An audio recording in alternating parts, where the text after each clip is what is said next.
Edmund Husserl nasce nel 1859 in Moravia, nell'impero asburgico, e muore nel 1938 a Friburgo, nella Germania nazista.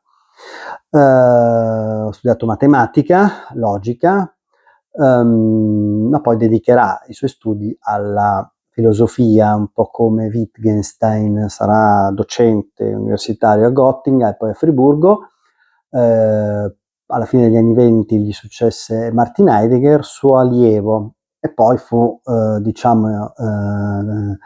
dire, allontanato dagli ambienti accademici dalla Germania nazista, che salì al potere nel 1933, e morì appunto a Friburgo nel 1938, perché lui di famiglia ebrea.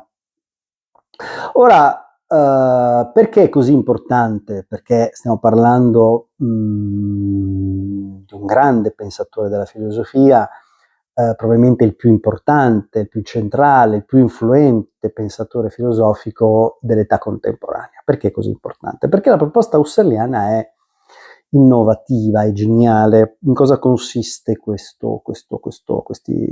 novità?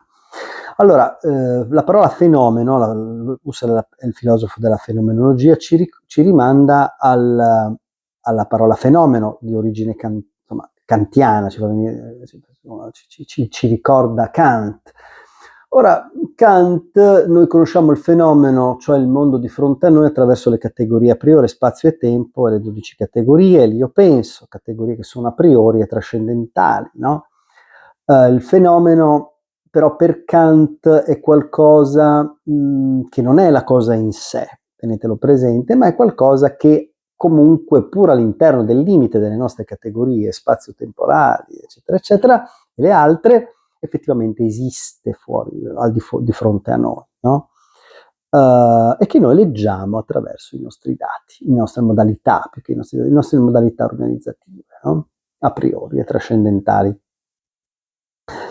Per Husserl ci sono delle analogie, delle differenze, ma sottolineiamo le differenze soprattutto. Non c'è traccia in Husserl di cosa in sé, partiamo da qua. E l'uomo conosce, questo sì, un'analogia, il punto di partenza è il soggetto, non attraverso le categorie a priori kantiane, ma attraverso le esperienze vissute. Il corpo, no? C'è un'immediatezza, un'immanenza nel pensiero filosofico husserliano, no? Evidente. E il nostro sguardo nel mondo è uno sguardo intenzionale, no? La coscienza è intenzionale, noesi, noema, il percepire. Io vedo di fronte a me una finestra, riverberi di luce, colori, insomma, no? Diverse percezioni, come dire, che Jung chiamerebbe impressioni forse, ma c'è anche il percepito, cioè la finestra. Ecco, questa direzione, questi raggi egologici sono invalicabili, noi ci rapportiamo al mondo in questo modo.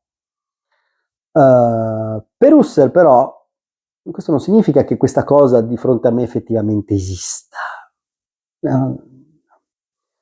Insomma, quello che conta è un'altra cosa per Husserl, cioè il modo in cui noi vediamo il nostro rapporto con il mondo, perché noi dobbiamo sospendere il giudizio su quello che noi pensiamo esista, no? Esistere al di là di noi, quindi è una critica ovviamente all'atteggiamento naturale, positivistico, che pensa ingenuamente che il mondo di fronte a noi esista effettivamente.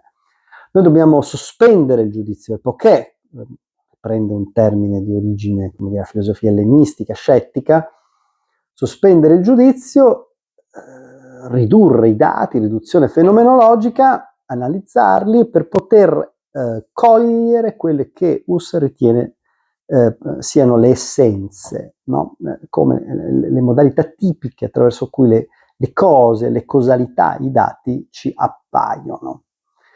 Ecco, quindi attenzione che Husserl critica anche il soggettivismo, il relativismo, perché in realtà Husserl ritiene che esistano delle essenze e che possono essere analizzate, comprese e studiate.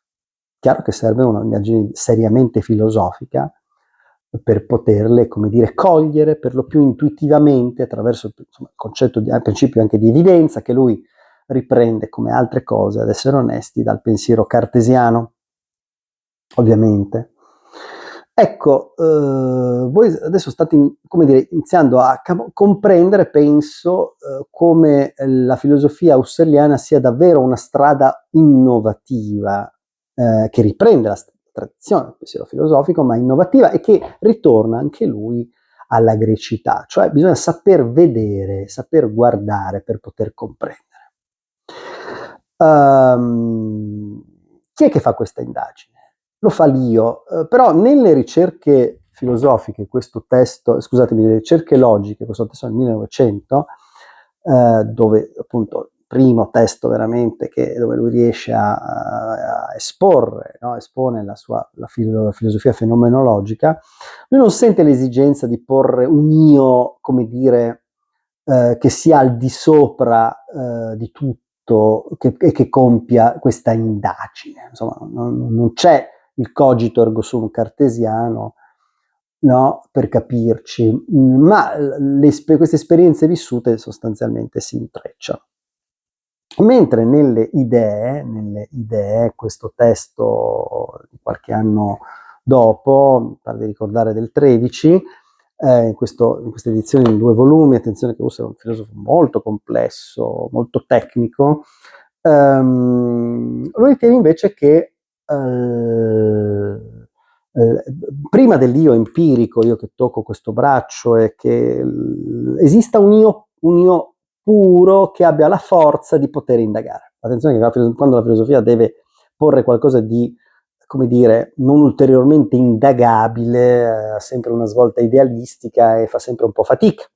Ora ci sono quelli tra gli husserliani che preferiscono la parte delle ricerche filosofiche, no? Delle ricerche logiche, e quelle delle idee, e l'Husserl delle idee. Ecco,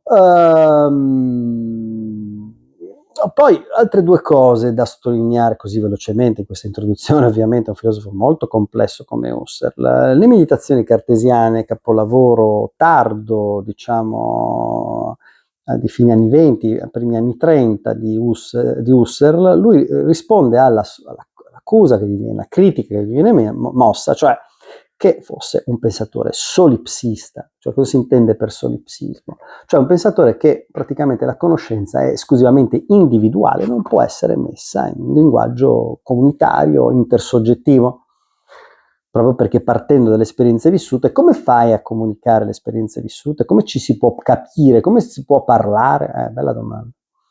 Ora, o se ritiene di rispondere a questa critica, mi verrebbe da dire, ammesso che sia una critica, ma lasciamo perdere, sostenendo che in realtà gli uomini siano una comunità di monadi che parlano un linguaggio intersoggettivo, che hanno esperienze intersoggettive e che quindi si possono comprendere e capire, come se io fossi là, dice Husserl. Ultimissima cosa veloce, anche questa detta più volte, accennata più volte da Husserl, ma ripresa soprattutto negli ultimi anni dei suoi studi, la critica alle scienze contemporanee, alla tecnica contemporanea, alle scienze contemporanee che sono sempre più specialistiche, sempre più misuranti, calcolanti, con una pretesa di oggettività e di misurabilità che in realtà pone la scienza fuori dal suo percorso di essere scienza, perché i greci la scienza ha sempre cercato di comprendere, ma comprendere significa saper vedere, e per saper vedere bisogna avere uno sguardo complessivo, e questo sguardo complessivo non può che partire dalla vita, e bisogna sapere cosa vedere, come si può vedere, per poter saper comprendere. Quindi la filosofia husserliana, come dire, è una filosofia del come, ed è una filosofia razionale, assolutamente razionale.